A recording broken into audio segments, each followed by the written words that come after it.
প্রিয় দর্শক, আমাদের নিয়মিত টক শো এই সময় আমি জহিরুল আলম আজ আপনাদের সঙ্গে আছি।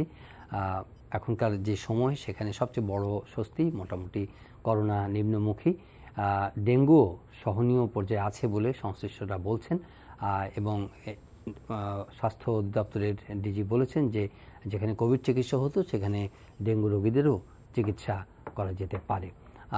ঠিক এই সময় রাজনীতির অঙ্গনও কিছুটা উত্তপ্ত।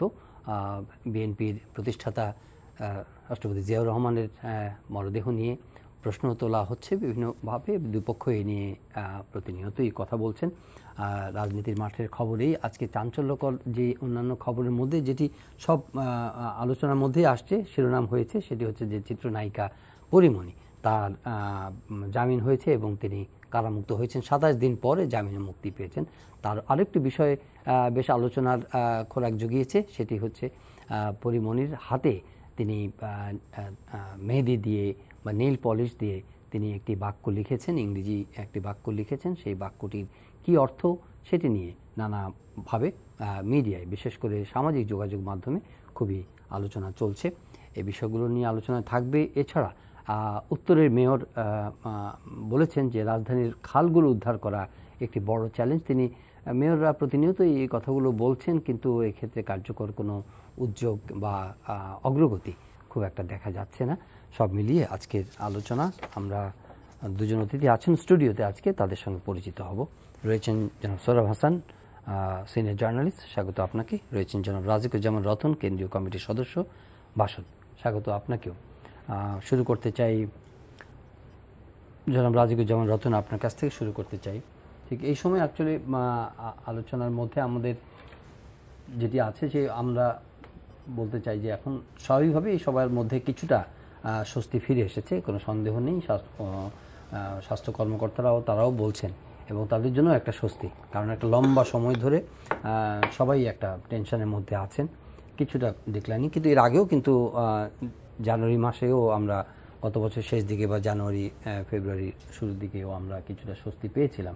তখন আমরা ভেবেছি যে করোনা বিদায় নিয়েছে, তারপরে সেকেন্ড ওয়েভ চলে আসলো, এখন আবার থার্ড ওয়েভ বা আরও আশঙ্কা আছে পৃথিবী থেকে করোনা বিদায় নিয়েছে, এটা বলার কোনো অবকাশ নেই। ঠিক এই সময় ডেঙ্গুও আঘাত করেছে। আমরা যে আলোচনাটা বারবার করতে চাই সেটি হচ্ছে যে যখন একটা স্বস্তির সময় আসে ঠিক তখন আমরা সব কিছু ছেড়ে ছুড়ে দিই, তখন আর আমাদের কোনো কিছু পুরনো কথা আমাদের মনে থাকে না। কিন্তু আমরা অনেক সীমাবদ্ধতা দেখেছি, অনেক ধরনের ত্রুটি বিচ্ছুতি দেখেছি স্বাস্থ্য ব্যবস্থাপনায়। সেগুলোকে মেকআপ করার কি একটা এই সময়টাকে কাজে লাগানোর মতো সময় বলে আপনি মনে করেন কিনা? ধন্যবাদ আপনাকে। আসলে তো স্বস্তির সময় যেন আমরা সতর্কতাকে শিথিল না করি। একসময় আমাদের করোনায় সংক্রমণ হার সেটা প্রায় 31% কাছে চলে গিয়েছিল, এখন সেটা আমরা প্রায় 11.95 বা 12% কাছাকাছি এসেছি। বলা হয়ে থাকে যে যদি 5% নিচে ধারাবাহিকভাবে 3 সপ্তাহ থাকে তাহলে বুঝতে হবে যে করোনা সংক্রমণটাকে নিয়ন্ত্রণে রাখা গেছে। তার মানে আমাদের নিম্নমুখী, তার মানে এখনও নিয়ন্ত্রিত নয়। কারণ করোনা তো ঢেউয়ের পর ঢেউ এবং তার রূপান্তর ক্রমাগত ঘটছে, সেটা আমরা দেখছি। এবং এর মধ্যে যতগুলো ভ্যারিয়েন্ট এসছে, এর মধ্যে ভারতীয় ভ্যারিয়েন্ট বা ডেল্টা ভ্যারিয়েন্ট যেমন, সেটা বলে তার সংক্রমণের হার এবং মৃত্যু ঘটানোর হার বেশি। আবার পরপরেই আবার শোনা যাচ্ছে যে ল্যামডা ভেরিয়েন্ট আসছে, সেটা সংক্রমণের হার আরও বেশি। তার মানে করোনাও প্রতি মুহূর্তে তার প্রতিরোধ ভাঙার ক্ষমতা অর্জন করছে। প্রকৃতি জগতের এটাই নিয়ম, ওই যে প্রায় ন্যাচারাল সিলেকশনের মতোই, যে প্রতি মুহূর্তে স্ট্রাগল ফর এক্সিস্টেন্স। তা ভাইরাসও তার এক্সিস্টেন্সের জন্য লড়াই চালিয়ে যাচ্ছে, ক্রমাগত নতুন নতুন রূপে আবির্ভূত হচ্ছে। আমাদেরও একটা স্ট্রাগল ফর এক্সিস্টেন্স আছে, যে কীভাবে আমরা ভাইরাসের হাত থেকে আমাদের প্রতিরোধটা করে তুলব। এর জন্য আমাদের যে জিনিসটা খুবই দরকার, আমাদের ইমিউনিটি যেটা, সেটা একটা হলো ফিজিক্যাল ইমিউনিটি গড়ে তোলা আমাদের খাদ্যের মধ্য দিয়ে, পুষ্টির মধ্য দিয়ে। আর একটা হচ্ছে ভ্যাকসিনেশনের মাধ্যমে ইমিউনিটি গড়ে তোলা। আর সংক্রমণ সেটা ঠেকাবার জন্য মাস্ক ব্যবহার করা। এই জন্য বলেছে যে ঘরে থাকলে পুষ্টিকর খাবার খান, স্বাস্থ্যবিধি মেনে চলুন, বাইরে বেরোলে মাস্ক পরুন, আর প্রতিরক্ষার জন্য টিকা নিন। এখন পর্যন্ত আমাদের টিকা পাওয়ার হার প্রায় 4%, সামান্য একটু বেশি। এবং এই অঞ্চলের মধ্যে সবচেয়ে নিচের একটু উপরে, মানে হলো আফগানিস্তানের একটু উপরে আমরা আছি। শ্রীলঙ্কার মতন দেশ কিংবা নেপালের মতো দেশ, তারা আমাদের চেয়ে অনেক উপরে। মালদ্বীপের কথা নিয়ে বাদই দিলাম, ভুটানের কথা বাদই দিলাম। ভুটান তো প্রায় 62%কে তারা টিকা দিয়েছে। ভারতেও তো এত কিছুর পরও তারা 13-14%কে টিকা দিয়েছে। ফলে টিকা আমরা যতটা না দিতে পেরেছি, টিকা নিয়ে টাকা শ্রাদ্ধ যতটা করেছি, টিকা নিয়ে কিন্তু ততটা আশ্বস্ত করতে পারি নাই। কারণ বলা হয়েছে যে আগামী 2 মাসের মধ্যে নাকি 2 কোটি মানুষকে টিকা দেওয়া হবে। আচ্ছা, 2 কোটি টিকা দেওয়া হবে। 2 কোটি টিকা দিতে গেলে আমাকে প্রতিদিন 3.5 লক্ষ করে টিকা দিতে হবে। সেই টিকার মধ্যে 56 লক্ষ আমাদের হাতে আছে, বাকিটা কিন্তু মানে মুখে আছে, এবং বাস্তবে কতটুকু আসবে কি বলা হয়েছে যে ফেব্রুয়ারি মাসের মধ্যে আমরা 8 কোটি মানুষকে টিকা দেবো। 8 কোটি মানুষকে টিকা দিতে গেলে 16 কোটি টিকা লাগবে। তো 16 কোটি টিকা পাওয়ার উৎস কি? এর আগে আমরা পুরোপুরি ভারত নির্ভর হয়ে একবার বিপদে পড়েছিলাম, এখন আবার পুরোপুরি চীন নির্ভর হয়ে যাচ্ছি। আবার এখানেও কোনো আশঙ্কা আছে কিনা? ফলে আমাদের যে আমরা যেহেতু টাকা দিয়েই টিকা কিনছি এবং কিছুটা টিকা আমরা পাচ্ছি কোভ্যাক্সের মাধ্যমে, তাহলে কোভ্যাক্সের মাধ্যমে পাচ্ছি যেটা, সেটা কিন্তু তারা 1 মাস 2 মাস আগে আমাদেরকে জানিয়ে দেয়। তারা আমাদের মতো এত এই আমাদের স্বাস্থ্যমন্ত্রীর মতো ঘন ঘন প্রেস কনফারেন্স করে তাদের কথা পাল্টায় না, তাদের একটা সিস্টেম আছে। আর বাইরে থেকে যেটা কিনবো সেটাও তো আমাকে টাকা দিয়ে বুকিং করে আনতে হবে। কিন্তু জনগণের মধ্যে এই অতিরিক্ত প্রত্যাশা গড়ে তুলে কখনো কখনো হতাশার গহ্বরে তাদেরকে নিক্ষিপ্ত করা হয়। যেমন এবার গণটিকার নামে গণবিশৃঙ্খলা করে একটা গণহতাশা তৈরি হলো। মানুষের মধ্যে কিন্তু এখন বাইরে আসার কোনো বিকল্প নাই, কাজ না করলে চলতে পারবে না। কাজ করতে গেলে তাকে সুস্থ থাকতে হবে, সুস্থ থাকতে গেলে তার টিকা লাগবেই। এই টিকা পাওয়ার জন্য একটা মরিয়া ভাব তৈরি হয়েছে। আবার অন্যদিকে টিকা নাই এই কথা শুনলে তখন যে কোনো প্রকারের টিকা পাওয়ার একটা প্রবণতা তৈরি হবে এবং সেখানে আবার দলবাজি তৈরি হবে। ফলে আমরা মনে করি যে আমাদের বাংলাদেশের সাধারণ মানুষের বৈশিষ্ট্য কি? বাংলাদেশের আমাদের মায়েরা বর্ষাকালে কাঁথা সেলাই করতেন। কারণ হলো বর্ষাকালে অন্যান্য কাজ থাকতো না, সেই সময় তিনি কাঁথা সেলাই করতেন, মানে কোথায় কোথায় ছিদ্র আছে সেগুলো রিপু করতেন। তাহলে আমাদেরও যখন স্বস্তির সময় তখন একটু ছিদ্রগুলো ঠিক করা দরকার। যে গত 1.5 বছর ধরে আমাদের স্বাস্থ্য ব্যবস্থায় যে ছিদ্রগুলো আছে সেই ছিদ্রগুলো তো চিহ্নিত হয়েছে। সেই চিহ্নিত ছিদ্রগুলো কি আমরা সেলাই করব, নাকি ডাইভার্সন অফ অ্যাটেনশন, মানুষের দৃষ্টি অন্যদিকে ঘুরিয়ে দেব, দিয়ে শেষ পর্যন্ত বলি মানুষই হচ্ছে কি বুঝাতে চাচ্ছেন আপনি? কত ধরনের এখন আলোচনা আসছে, যে আলোচনাগুলো আমাদের আসলে রাজনীতিতে বলি, আমাদের অর্থনীতিতে বলি কি প্রভাব ফেলবে, তার চেয়ে বেশি মানুষের মগজটাকে একটা জায়গায় মানে কনসেন্ট্রেট করে ফেলো, একটা জিনিসের মধ্যে ভাবতে থাকো। সেটার মধ্যে বড় আলোচনা কি আপনি পরিমণিকেও বলতে পারেন? পরিমণি হতে পারে, সেটা নিয়ে এখন মানে কবর আছে লাশ নাই, জিন্দা মানুষ লাশ হয়ে যাচ্ছে তার খবর নাই, আর আমরা এখন কবর আছে লাশ নাই সেই আলোচনা নিয়ে বিতর্ক হয়েছে এবং একটা যুদ্ধংদেহী পরিস্থিতি তৈরি হয়ে যাচ্ছে। এগুলোর মধ্যে আটকে ফেলার একটা প্রবণতা আমরা দেখছি। ধন্যবাদ আপনাকে জনাব সোহরাব হোসেন। প্রত্যাশা এবং হতাশা, এবং এটাও তো সত্যি যে হ্যাঁ টিকা নিয়ে আমাদের অনেক কমপ্লেসেন্সি আছে এবং আমরা এবং স্বাভাবিকভাবে এটা আমরা প্রশংসার ধ্বনিও হয়েছে যে বাংলাদেশ যথাসময়ে টিকার করেছে, ব্যবস্থা করেছে বা অর্থ বরাদ্দ করেছে, এবং সেই টিকা হঠাৎ করে মাঝপথে এসে ভারতের সেরাম ইনস্টিটিউট তাদের চাহিদার কথা চিন্তা করে বন্ধ করে দিয়েছে। সেই হিকাপ অথবা সেই বাধাটা আসার কারণে শ্লথ হয়েছে, কিন্তু অন্যান্য সূত্র থেকে উৎস থেকে আমরা টিকা আনা শুরু করেছি। যদিও সমালোচনা ছিল যে আমরা মাল্টি সোর্স তখন কেন এক্সারসাইজ করি নেই, কেন সেগুলো খুঁজে দেখি নেই, কিন্তু টিকাতে যে আমরা অনেক সফল হয়েছি এটাই কিন্তু প্রচুর আলোচনার মধ্যে আছে। কিন্তু জনাব রাজুকে যেমন রতন যেরকম চোখে আঙুল দিয়ে বললেন যে আমরা এই অঞ্চলের মধ্যে নিচের থেকে একটু উপরে আছি, তো নিচে থেকে একটু উপরে থাকলে আমরা প্রকৃত সাফল্যটাকে আমরা আসলে করতে পারি কিনা? ধন্যবাদ। সাফল্য ব্যর্থতা আমরা বিবেচনা করি বা বিচার করি হচ্ছে অন্য দেশের তুলনায়। সেক্ষেত্রে আমরা প্রথম টিকা আনার উদ্যোগ নিয়েছিলাম এবং উন্নয়নশীল দেশগুলোর মধ্যে সেটা আপনি যেটা বললেন যে প্রশংসিত। আবার একই সঙ্গে এটাও বলতে হবে যে বহু দেশ টিকা পায়নি, অনেকে টিকা পায়নি, কিন্তু আমাদের উদাহরণ, আমরা যেহেতু উন্নত দেশের স্বপ্ন দেখি, আমাদের উদাহরণটা থাকতে হবে, আমাদের দৃষ্টান্ত থাকতে হবে, চোখ থাকতে হবে সামনের দিকে। যারা ভালো করেছে তাদের মতো আমরা করব, এটাই প্রত্যয় হওয়া উচিত। কিন্তু আমরা অনেক সময় দেখি বারবার সরকারের নীতি নির্ধারকদের কথার পরিবর্তন, ওয়াদার বরখেলাপ, আর এ কারণে মানুষের মধ্যে হতাশা। আর আমরা কিন্তু এখনও স্বস্তিদায়ক অবস্থায় আছি এটা বলা যাবে না, কারণ সংক্রমণ কমছে, কিন্তু বিশ্ববিদ্যালয় সব শিক্ষা প্রতিষ্ঠান কিন্তু এখনও বন্ধ আছে এবং বলা হচ্ছে যে 5 বা 10-এর নিচে আসলে তখন খোলা হবে, এবং সেটাও কিন্তু 1-1.5 মাস পর, মানে অক্টোবরের মাঝামাঝি বলা হচ্ছে। তা আমি মনে করি যে যদি সংক্রমণের হার কমই আমার স্বস্তিদায়ক জায়গায় থাকে, তাহলে শিক্ষা প্রতিষ্ঠান কেন খুলে দেওয়া হবে না। দ্বিতীয় হচ্ছে টিকার কথা।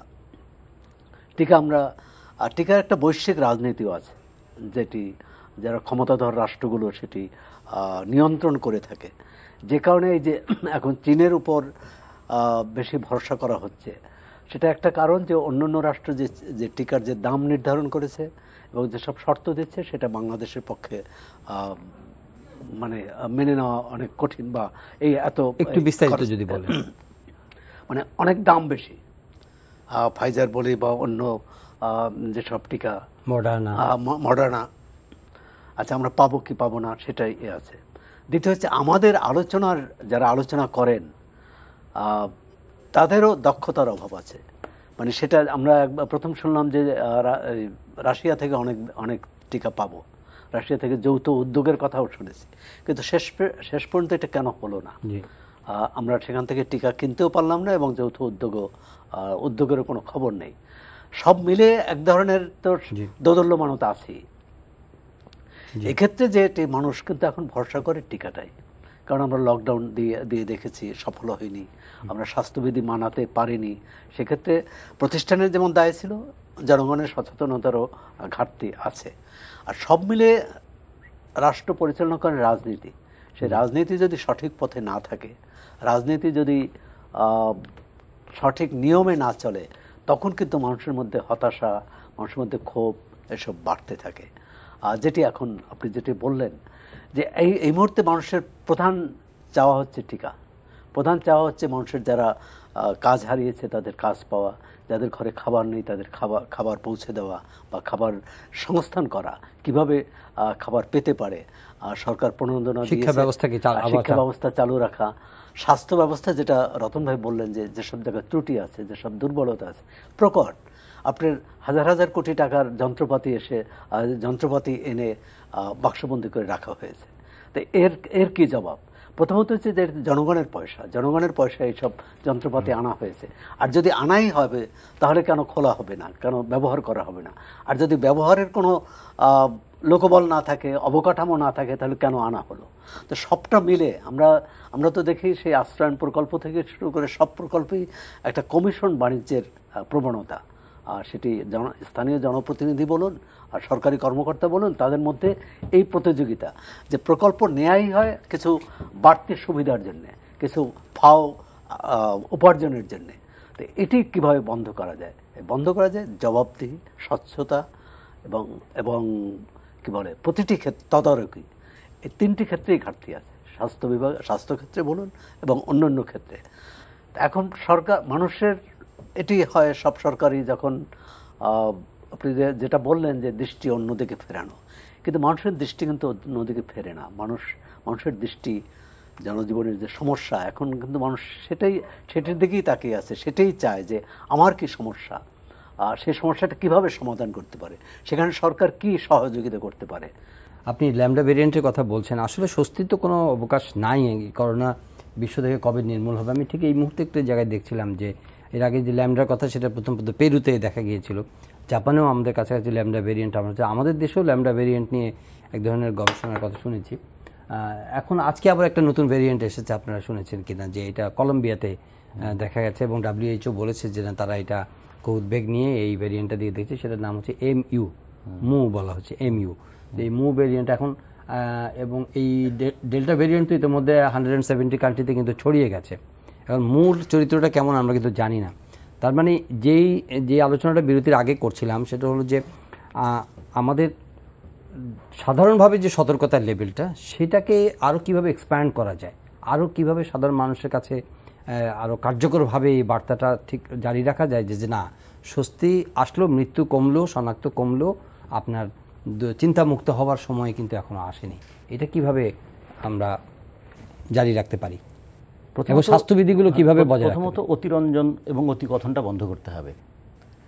মানে জীববিজ্ঞানের একটা নিয়ম আছে, প্রকৃতি বিজ্ঞানেরও নিয়ম আছে, সামাজিক বিজ্ঞানও নিয়ম মেনে চলে, আর অর্থনীতি শাস্ত্রও তো নিয়মের ব্যাপার। হ্যাঁ, কিন্তু আমরা কোনো কিছুকে নিয়মের চাইতে ঘোষণার উপর নির্ভরশীল করে ফেলি যে আমি বলেছি বাস সব ঠিক হয়ে যাবে।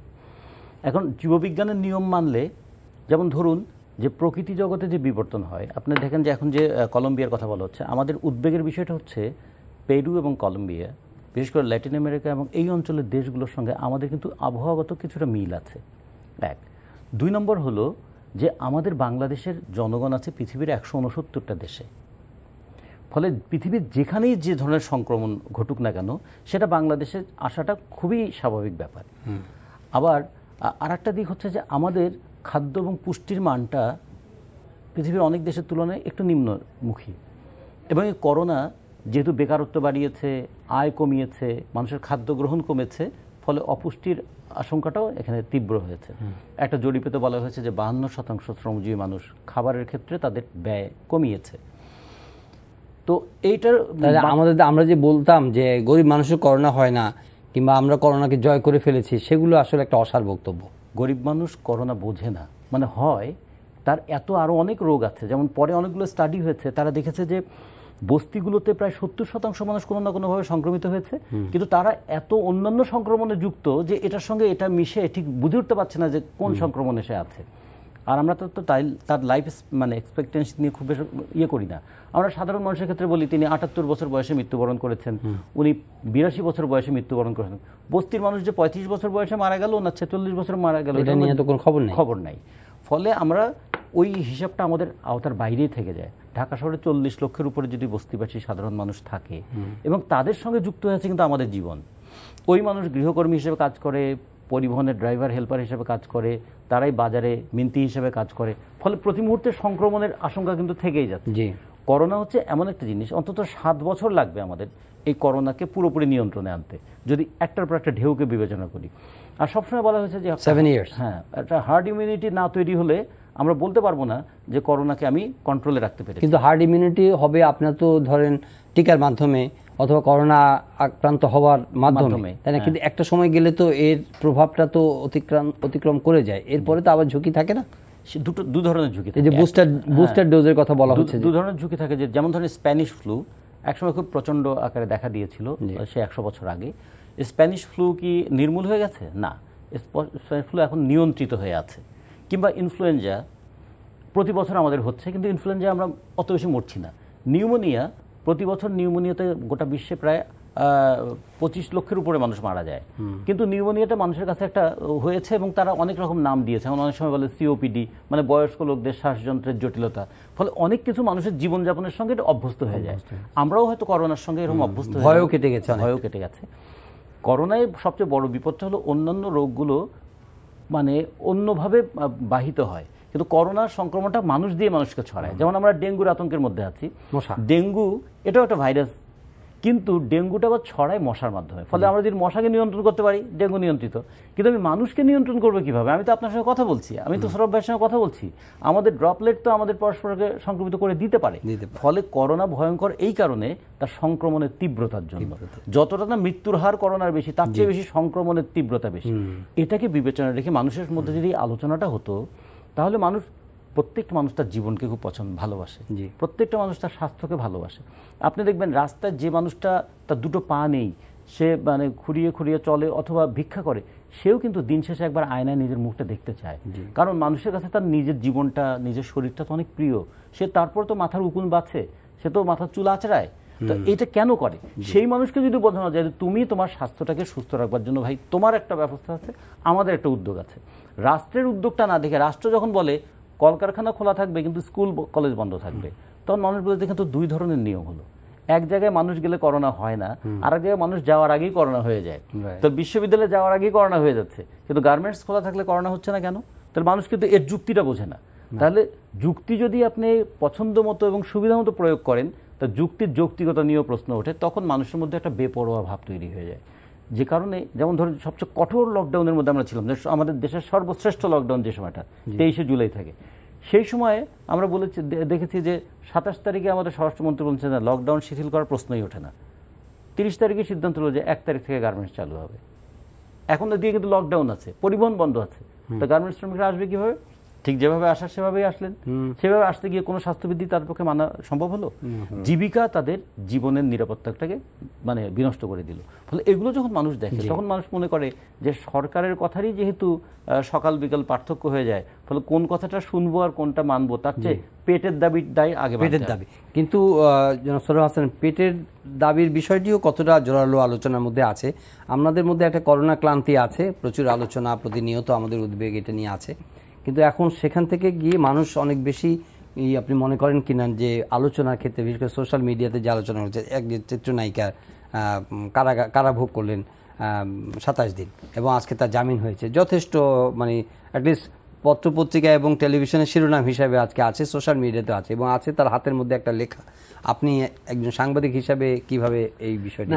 বিষয় কিন্তু পুরোটাই কিন্তু একই। রাষ্ট্র নাগরিকদের প্রতি তার যে দৃষ্টিভঙ্গি, তার যে আচরণ, সেটি কতটা মানবিক, সেটি কিন্তু করোনা আক্রান্ত রোগীর ক্ষেত্রে যেমন সত্য, একজন অভিনেতা অভিনেত্রীর ক্ষেত্রে সত্য, একজন সাংবাদিকের ক্ষেত্রেও সত্য।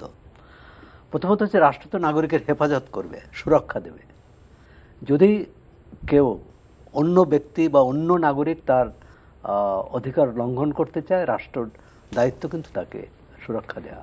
কিন্তু রাষ্ট্র নিজেই যদি সেই সুরক্ষা লঙ্ঘন করে, নিজেই যদি অধিকার লঙ্ঘন করে, যেমন হাইকোর্ট কিন্তু একটি মন্তব্য করেছে পরিমণির রিমান্ডের বিষয়ে, বলছেন যে রিমান্ড চাইলেন, রিমান্ড হচ্ছে সবচেয়ে কঠিন বিষয়, মানে এবং সেটি দেখতে হবে যে কোথায় রিমান্ড দিতে হবে কি হবে না, মানে এটা মানে যত্রতত্র রিমান্ড নেওয়া যাবে না বা চাওয়া যাবে না। হাইকোর্ট বিচারকের মন্তব্য ছিল যে রিমান্ড চাইলেন এবং দিয়ে দিলেন, মানে এটি তো হতে পারে না। তিনি বলছেন কোনো সভ্য রাষ্ট্র হতে পারে না। তা আমি তো মনে করি যে এই পরিমণি সহ আরও যেসব বিচার প্রার্থীর প্রতি এই আচরণ করা হয়েছে রাষ্ট্রের পক্ষ থেকে, এবং বিচারক আদালত যথার্থই তাদের সমুচিত জবাব দিয়েছে। যে বিষয়টি হচ্ছে যে হ্যাঁ, পরিমণি অন্যায় করলে অবশ্যই বিচার করবে, এবং তার বিরুদ্ধে মামলা কি, তার বিরুদ্ধে যত আপনি বললেন সামাজিক যোগাযোগ মাধ্যমে বা নানা রকম মুখরোচক গল্প, কেউ তো অভিযোগ করেনি যে পরিমণি তারকে ব্ল্যাকমেইল করেছে, তার কাছ থেকে কোটি কোটি টাকা নিয়েছে। তার বিরুদ্ধে অভিযোগ এবং বোমা, যেটা সরেজমিন র্যাব ধরেছে যে তার বাসায় মদ পাওয়া গেছে। প্রথমত হচ্ছে মদ লাইসেন্স নিয়ে, সরকারের অনুমতি নিয়ে যে কেউ মদ রাখতেও পারে, সেবনও করতে পারে, কিন্তু সেটা নিয়েছে কিনা বা তার স্বাস্থ্যগত কারণে অনেকে করেন। কারণ বাংলাদেশে তো এই ক্লাবগুলো কিভাবে চলছে, বারগুলো তো সরকারের অনুমোদন নিয়ে চলে। এখন একজন অভিনেত্রী, তিনি একজন নাগরিক, অভিনেত্রীও বলছেন, তার এই নাগরিক হিসেবে তার যে মর্যাদা, তার যে সম্মান, সেটি পাওয়ার অধিকার ছিল। তিনিও কিন্তু তিনি শুধু আসামি না, তিনি একটি মামলাও করেছিলেন। তিনি যে মামলা করেছিলেন সেখানেও কিন্তু অভিযুক্ত গ্রেপ্তার হয়েছিলেন। সেটি নিয়ে কিন্তু এতবার রিমান্ড হয়নি, এত হইচই হয়নি। এখন এটা হচ্ছে আমাদের এক মনস্তত্ত্ব, পুরুষতান্ত্রিক মনস্তত্ত্ব, যে কোনো নারী হলে, অভিযুক্ত যদি কোনো নারী হয়, তখন সেটি এক ধরনের, আপনি যেটা বললেন যে কি বলে, এক ধরনের সুখবোধ করা।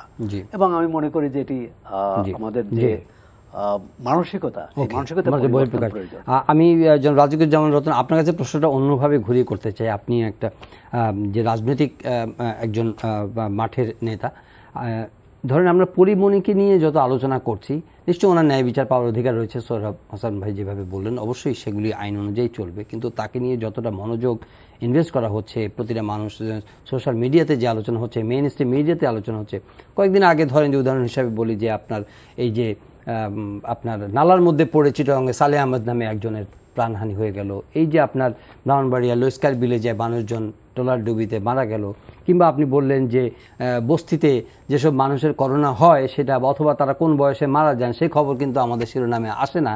তো আমরা আসলে প্রেসিং ইস্যু যেগুলো আছে, যেগুলো আমাদের জাতীয় জীবনে গুরুত্বপূর্ণ, সেগুলোকে বাদ দিয়ে আমরা এই বিষয়গুলোর কি নিয়ে এত মনোযোগী, এত আগ্রহী কেন হয়ে উঠছি, এমনকি রাজনৈতিক আলোচনাতেও?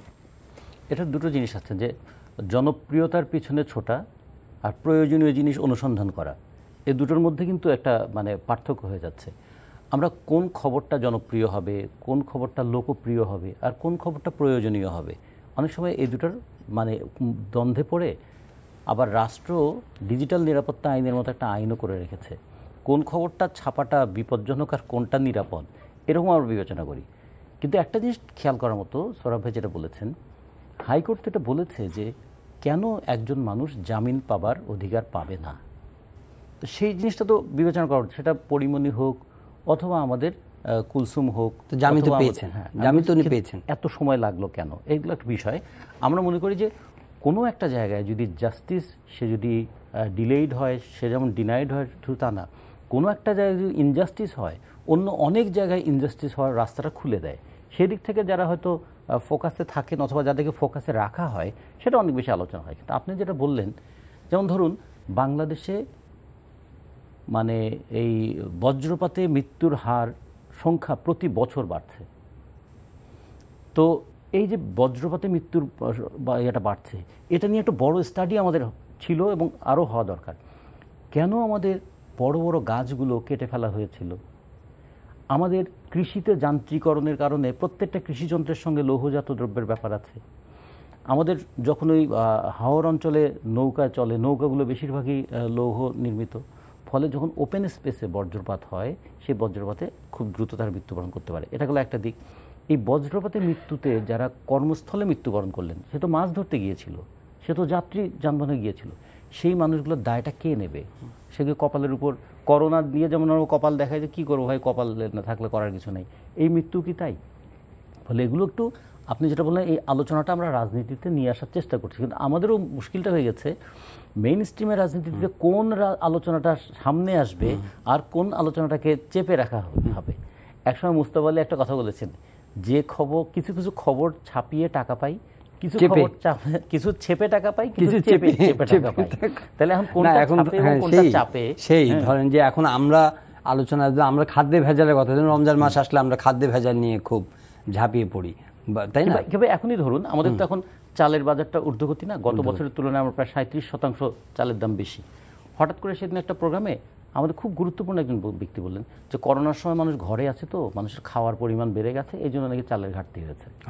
আচ্ছা দেখেন, একটু বলে দিল একটা দোষ মানুষের, মানুষ কেন খায় এত?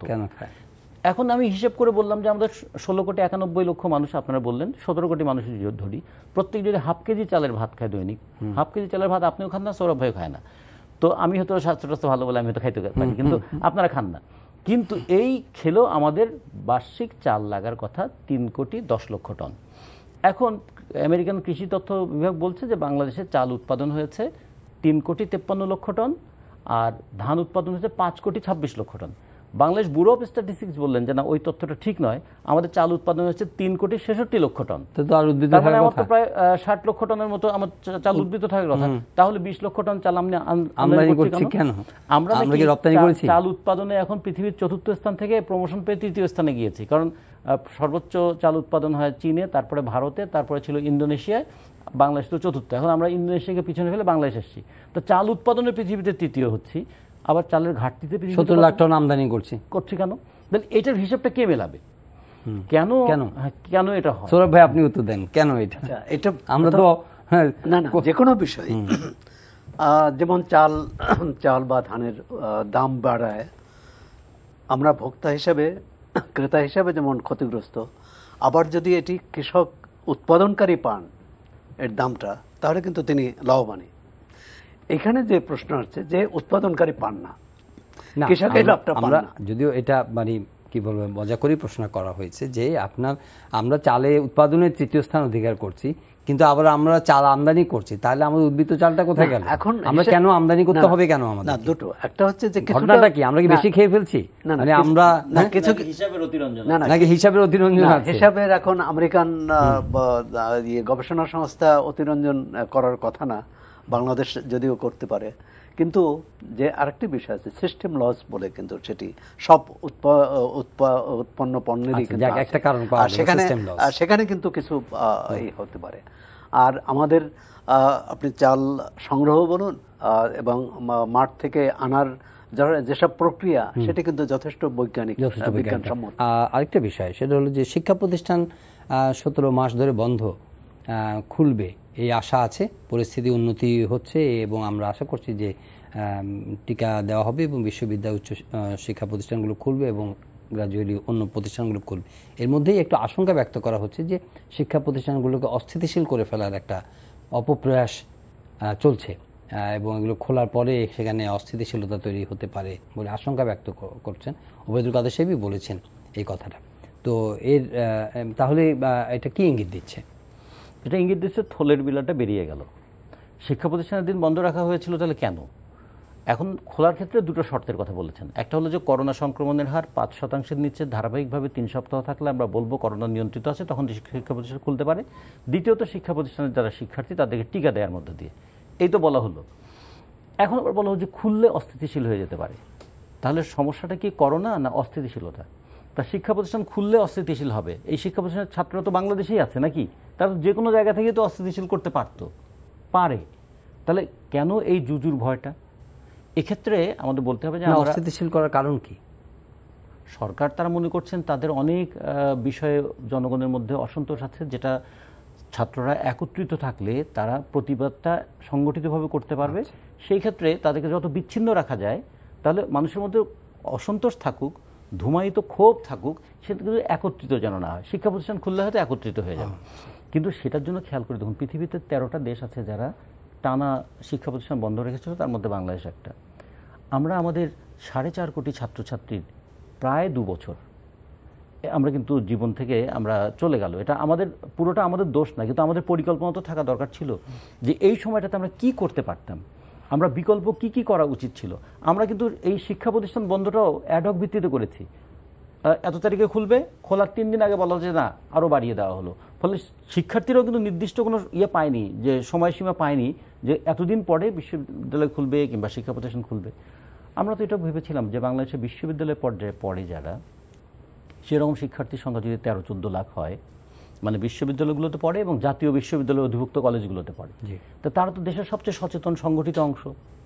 এই মানুষগুলোকেও যদি, এই ছাত্রদের প্রতি যদি আমরা এটুকু বলতাম যে তাদেরকে 3 মাসের একটা কোর্স দেই, যে কি কোর্স করে যে তারা করতে পারে, সংক্রমণ প্রতিরোধে ভলান্টিয়ারের ভূমিকা পালন করতে পারে, তাহলে সপ্তাহে 3 দিন ক্লাস করতো আর 4 দিন যদি সরকারের সঙ্গে সহযোগিতা করতো, তাহলে দুটো কাজ হতে পারতো। এরা এই সময়টা অপচয় হতো না, রাষ্ট্র পেত একটা সংগঠিত ভলান্টিয়ার। এবং আপনারা দেখেছেন যে বাংলাদেশে এখন 10,000 মানুষের জন্য মাত্র 8.5 জন স্বাস্থ্যকর্মী আছে। এই হারটা হলো এই অঞ্চলের মধ্যে সর্বনিম্ন, যে কারণে ডাক্তাররাও তখন ক্লান্ত হয়ে আছে, চিকিৎসাকর্মীরাও ক্লান্ত হয়ে আছে যে তারা কিভাবে আর এই সংক্রমণটাকে ট্যাকেল করবেন। এখানে আরেকটা উত্তম একটা প্রস্তাব আমি এখানে কোনো একজন আলোচক দিয়ে গিয়েছিলেন, সেটা আপনাদের কাছে কেমন লাগে আপনারা বিশ্লেষণ করবেন। সেটা হলো যে আমাদের যে মেডিকেল শিক্ষার্থী যারা আছেন, আপনি তো সব উচ্চশিক্ষাঙ্গনের কথা বললেন শিক্ষার্থীদের, কিন্তু এর মধ্যে যদি বেছে শুধুমাত্র মেডিকেল শিক্ষার্থী যারা আছে তাদেরকে যদি এই প্রয়োজনীয় প্রশিক্ষণ এবং তাদেরকে শুরুতে যদি ভ্যাকসিনেটেড করে যে এলাকায় আছে সেই এলাকায় এরকম তাদের মেডিকেল কলেজ থেকে যদি তারা ডিপার্টমেন্ট ওয়াইজ কোর্সের অংশ হিসাবে যদি তাদেরকে বলতো যে তুমি সামাজিক কর্মসূচির অংশ হিসাবে সেখানে অংশগ্রহণ করবে এবং এই সংক্রমণ প্রতিরোধে ভূমিকা পালন করবে, তাহলেও একটা বড় জনশক্তি আমার মনে হয়। 117টা মেডিকেল কলেজ সরকারি বেসরকারি মিলে, এবং সেখানে প্রায় আমাদের সব মিলিয়ে 25,000-এর মতো ছাত্রছাত্রী পড়াশোনা করছে। এই ছাত্রছাত্রীরা তো 2টা বছর বসে থাকলো, তা তারা তো কাজে লাগানো যেত। তারা এমনকি 3rd ইয়ারে পড়ার সময় থেকে মেডিকেল ছাত্রদের এটা কিন্তু তাদের প্র্যাকটিক্যাল নলেজ হিসেবে তাদের কোর্সের অংশভুক্ত ওয়ার্ড ডিউটি করতে হয় 3rd ইয়ারে পড়ার পর থেকে। 1st ইয়ার 2nd ইয়ারের পরেই তাদের কিন্তু এটা করতে হয়। ফলে ছাত্ররা কিন্তু শিখে যেতে পারতো যে হাউ টু ম্যানেজ এরকম একটা সংক্রমণ কিভাবে ম্যানেজ করা যায়। আমাদের কৃষি বিশ্ববিদ্যালয় কৃষি গবেষণার ক্ষেত্রে একটা বিরাট ভূমিকা পালন করতে পারতো। তারা এই কাজটা আমাদের ঘরে তো বসে আছে। এই মানুষগুলোকে এই আমাদের সম্পদটাকে কিন্তু আমরা কাজে লাগাতে পারতাম। ফলে কেন আমরা একটা জুজুর ভয়ে, সরকার বিরোধী বিক্ষোভ হবে এই ভয়ে কি শিক্ষা প্রতিষ্ঠান বন্ধ থাকবে, নাকি করোনা সংক্রমণে মৃত্যু ঘটবে সেই ভয়ে শিক্ষা প্রতিষ্ঠান বন্ধ? এখন মানুষ কিন্তু আমাদের মন্ত্রী সাহেবের কথা শুনে তারা মনে করছে যে বোধহয় সংক্রমণের চাইতেও প্রতিরোধটাই বোধহয় তাদের কাছে বড় জিনিস হয়ে গেল। ধন্যবাদ। না, আমরা তো রতন ভাই খুব চমৎকারভাবে বিশ্লেষণ করেছেন মন্ত্রীর বক্তব্য, কিন্তু আমি মন্ত্রীর বক্তব্যকে অতটা গুরুত্ব দিয়ে দেখার পক্ষপাতী নই। এই কারণে মন্ত্রী এর আগেই বলছেন যে বিরোধী দল সম্পর্কে বলছেন কোরামিনে আছে, ভেন্টিলেশনে আছে, মানে তাদের জীবন মৃত অবস্থায় আছে। তার মানে কখন কি বলে। আসলে যে কোনো গণতান্ত্রিক সরকার, জনবান্ধব সরকারের দায়িত্ব হচ্ছে জনগণের কি সমস্যা সেগুলো চিহ্নিত করে সমাধানের চেষ্টা করা। কিন্তু আমাদের মন্ত্রীরা বেশিরভাগই কথা বলেন, ভাষণ দেন, এবং আজকে যা বলেন কালকে তার ঠিক বিপরীতটি বলেন। তো এটাকে খুব আমি দেখছিলাম 12 বছর ধরে, 12 বছরের বেশি সময় এই সরকার ক্ষমতায় আছে। কোথায় কোন শিক্ষা প্রতিষ্ঠানে তারা আন্দোলন করতে দিয়েছে, কোন শিক্ষা প্রতিষ্ঠানে তারা বিরোধী দলের ছাত্র সংগঠনকে প্রবেশ করতে দিয়েছে। এই কিছুদিন আগে ছাত্র দলের একটা মিছিল হয়েছিল ক্যাম্পাসে, এবং তারা যখন মিছিল শেষ করে বিএনপি অফিসের সামনে গেছে তখন পুলিশ ধাওয়া করেছে। আসলে এটি মূল একটি এই যে 4.5 কোটি শিক্ষার্থী, তার প্রতি যে সরকারের দায়, সরকার সেই দায়িত্বটা পালন করেনি। এখন এটা নানা সময়ে নানা গোজামিলের কথা বলা হয়, আর নানা কি বলে অজুহাত তুলে দেওয়া হয়। প্রথমত হচ্ছে যে এই যে মেডিকেল শিক্ষার্থীদের প্রশ্ন আসলো, অন্যান্য শিক্ষার্থীরা কিন্তু কোনো না কোনোভাবে সংখ্যায় কম হলেও তারা অনলাইনে ক্লাস করেছে, কিন্তু মেডিকেল শিক্ষাটা কিন্তু সেটা সম্ভব না। এই 1.5 বছর কিন্তু মেডিকেল শিক্ষার্থীরা পড়াশোনা পুরোপুরি বন্ধ। এর একটি বিকল্প পথ খোঁজা উচিত ছিল। মেডিকেল যে কথাটি বলেন, তারা অধিক সচেতন, তারা যেহেতু করা যায়, এবং এমনকি হাসপাতালগুলোর সঙ্গে তাদের যুক্ত করেও কিন্তু এই শিক্ষাটা দেওয়া যেতে পারে, কিন্তু সরকার সেটি চিন্তা করেনি। তার সবসময় হচ্ছে যে কি বলে মানে কথা দিয়ে মানুষকে বসে আনতে চায়, মানুষের সমস্যার সমাধান করতে চায়, সেটি তো সম্ভব নয়। আমাদের সরকারের নীতি নির্ধারক যারা, তাদের নীতিটা কি সেটাই জনগণ জানতে পারে না। আরেকটি যে কথাটা বললেন পরিমণির প্রসঙ্গে, যে কেন এটা নিয়ে মানুষ এত হয়েছে বা অন্য যে কোনো একটি ঘটনায়, সেটা একটি কারণ যখন মানুষ দেখে যে এটি যে সেটা বিচার ব্যবস্থা বলুন, আইন প্রয়োগকারী সংস্থা বলুন, অথবা রাষ্ট্রের যে কোনো প্রতিষ্ঠান বা সংস্থা বলুন, তারা ঠিকমতো যে দায়িত্ব পালন করে, তখন কিন্তু মানুষ এটা নিয়ে হইচই করে না। কিন্তু যখন দেখে যে না অন্যায় হয়েছে, তখনই কিন্তু মানুষের এই প্রতিবাদ আসে, সেটা সামাজিক যোগাযোগ মাধ্যমে হবে, গণমাধ্যমে আসে। এই যে ঝুমন দাস যে এতদিন ধরে যিনি আছেন, সেই ব্যাপারটা কিন্তু খুব আলোচিত হচ্ছে না। তার মানে এখানেও একটা বড় ভূমিকা আছে যে কোনটা প্রচারের আলোয় আসবে আর কোনটা অন্ধকারে চাপা পড়ে থাকবে। না, সেখানেও কিন্তু সরকার দ্বৈত নীতি। এক ঝুমন দাসকে যেমন কারাগারে রেখেছে, আবার এই ঘটনাকে কেন্দ্র করে যে মানে বিক্ষোভ হলো, কি বলে ভাঙচুর হলো, তাদেরও কিন্তু কারাগারে রেখেছে। তো সরকার কিন্তু এক ঢিলে 2 পাখি মেরেছে। তো এই এক ঢিলে 2 পাখি মারার নীতি দিয়ে জনগণের স্বার্থ আদায় করা যায় না, জনগণের স্বার্থ রক্ষা করা যায়। আজকে শেষের দিকে আছি, আমরা ওই মেয়রের কথাটা নিয়ে একটু আলাপ করতে চাই। মেয়ররা তো মানে তাদেরকে কি বলবেন, তাদের চেষ্টা আছে এটা বলবেন, নাকি লিপ সার্ভিস সেটা বলবেন, নাকি সামগ্রিক যে সিস্টেম, যে ব্যবস্থাপনা, যে সমন্বয়হীনতা, তারই এক ধরনের কি বলবো মানে বলি হয়ে যাচ্ছে আমাদের এই সিটি কর্পোরেশন, যেখানে হয়তো মুখে বলছে আন্তরিকতা হয়তো আছে, চেষ্টাও হয়তো আছে, কিন্তু এটার রেজাল্ট আনা তাদের পক্ষে সম্ভব হচ্ছে না। কোনটা? খাল উদ্ধার করার শুধু এককভাবে মেয়রের পক্ষে সম্ভব নয়। খাল উদ্ধার করা দরকার, একটা সৌরভ ভাই লিখতে পারবেন, আমরা প্রেস ক্লাবে দাঁড়িয়ে কথা বলতে পারবো। মেয়রকে তো উদ্যোগ নিতে হবে। মেয়রও যদি এখন আমাদের মধ্যে কথা বলে, তাহলে এটা কী দাঁড়ায়? 2 নম্বর হচ্ছে যে মেয়র কিংবা যে মেয়ররা জনগণের ভোটে নির্বাচিত না হয়ে জনপ্রতিনিধি হন, তাহলে তাদের এমন কিছু জনতুষ্টিমূলক কথা বলতে হবে, যা দিয়ে তারা যে আছেন এটা তো প্রমাণ দিতে হবে। কারণ রাত্রেবেলা কিংবা সকালবেলা গিয়ে কারো বাসার কলিং বেল টিপে আমি আপনার বাসায় এসেছি, বাসায় কি কোথাও পানি জমা আছে, এটা বলা তো মেয়রের দায়িত্ব না। মেয়রের দায়িত্ব তো কাউন্সিলরদেরকে কীভাবে সক্রিয় করবেন, তার কর্মীদেরকে কীভাবে সক্রিয় করবেন, মশা মারার ওষুধে যেন মশা মরে, শুধুমাত্র আওয়াজ না হয়, শুধুমাত্র ধোঁয়া হচ্ছে, শুধু ধূম্র দেখবো অগ্নি দেখবো না, সেরকম যেন না হয়। তার এই প্রশাসন যন্ত্রটাকে সচল রাখা দরকার, কিন্তু তিনি নিজে সচল হয়ে দৃষ্টিটাকে তার দিকে আবদ্ধ রাখতে চান। কিন্তু যদি ওনার মোবিলিটি থাকে, কেউ যদি সক্রিয় থাকেন মাঠে, তাতে নেতৃস্থানীয় ভূমিকা নেন, তাহলে সেখানে দোষ খুবই ভালো হয়। যদি নেতৃস্থানীয় ভূমিকা নিচ্ছেন কিন্তু একা একা, তাহলে বুঝতে হবে আপনি কিন্তু নেতা নন। আপনি নেতৃস্থানীয় ভূমিকা নিয়েছেন মানে গোটা প্রশাসন যন্ত্রটাকে নিয়ে। আর যদি দেখা যায় না আপনি একা গিয়েছেন, তাহলে আপনি নেতার চাইতে বড় অভিনেতা হতে পারবেন, কিন্তু মানে আপনার প্রশাসনটাকে তো কাজে লাগালেন না, অথবা লাগাতে পারছেন না। আমি একটু অন্যভাবে দেখতে চাই। এই যে যদি কেউ মেয়র যদি কোনো বাসিন্দার দরজায় টোকা দিয়ে বলে যে আপনার বাড়িতে কোনো পানি জমে আছে কিনা, আমি এটা ইতিবাচকভাবেই দেখতেছি। এটা একটা ভালো বার্তাই, কারণ এ দ্বারা অন্যরা সচেতন হবে। কিন্তু যে প্রশ্নটি আসছে সেটা হচ্ছে, মেয়র তো শুধু একা জনপ্রতিনিধি নয়, ওই এলাকার মানে এই 2 সিটি কর্পোরেশনে আর শতাধিক শতাধিক কাউন্সিলর আছে, তারা কেন সচেতন না? এবং অনেক কাউন্সিলর বলেছেন আমরা জানি না যে মেয়র কি করছেন, এই ডেঙ্গু প্রতিরোধে কি কর্মসূচি আছে। তো সেক্ষেত্রে পুরো যে সিস্টেম, আমাদের সিস্টেম দাঁড়ায়নি। আমরা তো এতদিন ওয়াসার কাছে ছিল খাল উদ্ধারের দায়িত্ব, তাহলে এই যে বছরের পর বছর চলে গেল, কোটি কোটি টাকা খরচ হলো, খাল উদ্ধার হলো না, তাহলে এই দায় প্রথমত হচ্ছে তাদের চিহ্নিত করে তাদের বিরুদ্ধে আইনি ব্যবস্থা নিতে হবে। তাহলেই কিন্তু পরবর্তী যাদের দায়িত্ব, যাদের ব্যর্থতার কারণে 2 সিটি কর্পোরেশনকে দেওয়া হলো, তারা দায়িত্বটা পালন কিভাবে করবেন সেটিও বলতে হবে। তা আমার শুধু দায়িত্ব দিয়ে, তার চেয়েও যে জরুরি যে কথাটি হচ্ছে, যারা খাল দখল করে আছেন তারা কি মেয়রের চেয়ে কম শক্তিশালী? তারা যদি মেয়রের চেয়ে বেশি শক্তিশালী হয়, তারা যদি বেশি ক্ষমতাধর হয়, তাহলে মেয়র বা মন্ত্রী কিছু করতে পারবেন না। ধন্যবাদ জনাব সরওয়ার হাসান আপনাকে, ধন্যবাদ জনাব রাজিকুজ্জামান রতন আপনাদের মূল্যবান মতামত দেওয়ার জন্য। প্রিয় দর্শক, আজকের এই সময় এখানে শেষ করছি।